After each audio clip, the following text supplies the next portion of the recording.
او په دې راسره اتفاق وکړي هغه حل دا دی چې دا پښتانه خطه او پښتون قوم دا خو یتیم نه دی د دې خو دولس پښتانه لیډران دي که نه دي زما دغه لیډران دا دې نه یو شي او اسلام آباد ته دې کښېني او د دې صوبې جنګ دې راوکړي د امن خبره دې وکړي د وسایلو خبره دې وکړي د حقوقو خبره دې وکړي که امن رانغی زه به درته دا ګیره کل کم خو د دې صوبې پښتون قیادت دې یو شي که بل څوک آغاز نه کوي او زما اواز نه اوري د انپي قیادت ناست دی تاسو مخکې شئ او دا د پښتون قیادت ته یوې کمرې ته دننه کوي قرآن او طلاق وکوي چې هغه پورې به پاڅونو چې د اسلام آباد سم د پښتون دا مسله حل کړې نه وي دا یې حل دی بل حل شته لرو طالبان کوو که نه کوو څو پورې چې دوی یو شوي نه دي او دوی د کرسۍ جنګ کوي دوی د اقتدار جنګ کوي زه د کارکون یم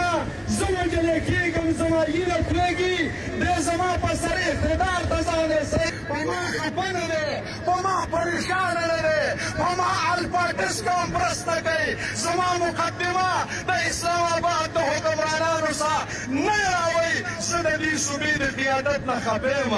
زه ګیلمن یم یو شئ او که تاسو یو شوئ او دا جنګ موږ ونه ګاټو دا ګز او دا میدان زه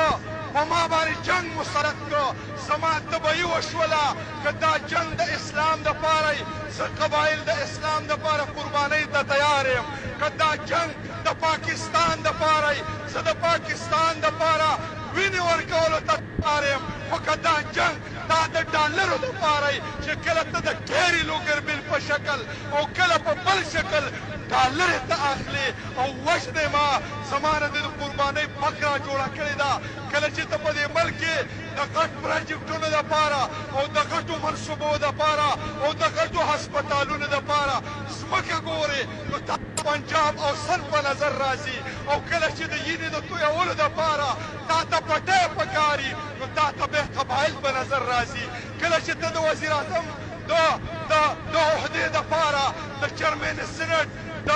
د عهدې دپاره د سپیکر دپاره د ګورنر دپاره د خلکو تالاش کې نو په پنجاب کې تالاش کې په سند کې تالاش کې او کله چې ته د قربانۍ دپاره خلک تالاش کې نو صرف تا ته قبایل په نظر راځي زما وینه دومره سپکه نه ده لکه تا چې دپاره مشر په شانې جوړه کړې ده زه نوره خپله وینه تویول نه غواړم غواړو نور چې موږ خپله وینه توی کړو په هغې مقصد مرتب نه دی موضوع د جنګ معلومه نه ده موږ خپله وینه په دې خاوره باندې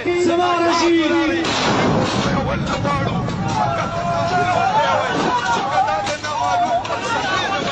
چې موږ وژنې شو موږ ته 18 کاله د قاتل پته نه لګېږي او زما علما شهیدان کېږي